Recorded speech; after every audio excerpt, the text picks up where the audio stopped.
Örülhetünk a munkánk gyümölcsének, a jó bornak.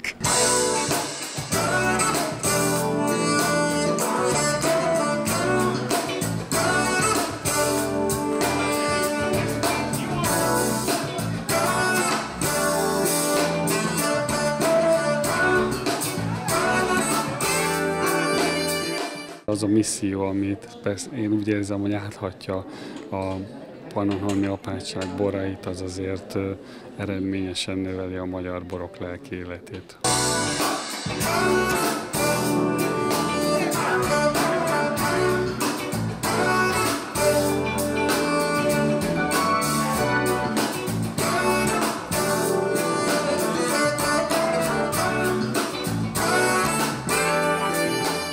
Nagyon jó volt, tehát köszönjük az élményt.